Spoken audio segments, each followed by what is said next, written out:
بسم الله والصلاة والسلام على رسول الله. اليوم نحدثكم عن قانون الجذب. هل تعلم أن أول كتاب متكامل في قانون الجذب لم يكتبه إنسان، بل كتبه جني إبليس، كتبه جني يدعى أبراهام. ادخل جوجل يوتيوب اكتب أبراهام هيكس وشوف الكتب في قانون الجذب التي ألفها الجني. وعلى فكرة كل كتاب للجني أبراهام تحصلون الكاتبة إيستر هيكس، هي اللي تحضر الجني، تتكلم بلسانها، دائما فرحانة بالجني، فدائما في كل مقدمة في كتابها تكتب عن فرحها بتحضير الجني أبراهام. فتقول: كانت أول مرة شعرت فيها أنني لست أنا من يتحدث، كان ذلك الشعور غريبا جدا، كما لو أنني خرجت من جسدي وكان هناك شيء آخر يحل محله. كانت هذه بداية التواصل مع أبراهام. حسيت واحد نزل على القمر، هذا الفرح اللي هي تتكلم فيه، كأنه واحد نزل على القمر يعني، وهي محضرة جني. واجتهد هذا الجني، اجتهد، تعب مسكين، ألف مؤلفات في قانون الجذب، كتاب قانون الجذب، كتاب اسأل تعطى. مدرب تنمية بشرية ما يقول لك اسأل تعطى، طبعا ما يقول لك الجني، كتاب الثراء وقانون الجذب. يذبحوننا مع الثراء وقانون الجذب، آخر شيء جني، كأنهم شايفين فلوسه، شايفين الفراري مالته. ويلا نشارك كم اقتباسات من على لسان الجني أبراهام. إيش يقول؟ يقول: كل شيء نرغب فيه هو في متناول يدنا. نفس الكلام كلام إخواننا في، مو بإخواننا بعد، في الطاقة. يقول: لكننا بحاجة إلى فهم قانون الجذب وكيفية استخدامه بشكل صحيح. يعني نظف شكرات، فك تعلق، سماح بالرحيل، القصص هذه اللي تعرفونها.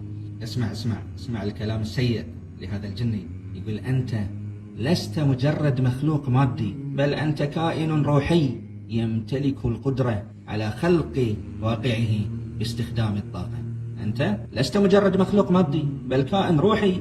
الشرارة الإلهية، سامعين بالشرارة الإلهية؟ جننونا مع الشرارة الإلهية. نفخت فيه من روحي، مفسرينها تفسير غلط ومركبينها كل مكان. عمارة، حبيبنا عمارة أكثر واحد يتكلم عن الخلق حبيب. وعلى طاري عمارة، تذكرون عمارة 17 ثانية تفكر في الحاجة 17 ثانية علشان تتحقق. اسماء سعيد 17 ثانية. يلا شوفوا من وين جايبينها. هذه كلام أبراهام. يلا اسمعوا اقتباس أبراهام.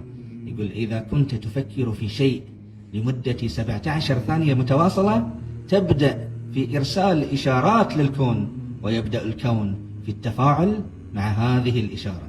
يا سلام. من اللي قبل أبراهام ولا حبايبنا؟ للأسف كتاب أبراهام قبلهم. زين ننسى مدربين الطاقة. خلينا نقول نيتهم فلوس، يبون فلوس من الدورات. أنت يا طاقي، يا ممارس الطاقة، يعني تترك كلام الله في القرآن وما قال نبيه من أحاديث، وتأخذ كلام جني. تبي تطور حياتك بجني، يعني تطور حياتك كلام الله والأحاديث عن الرسول عليه الصلاة والسلام. وما برد عليك، أنا برد عليك بما جاء في القرآن.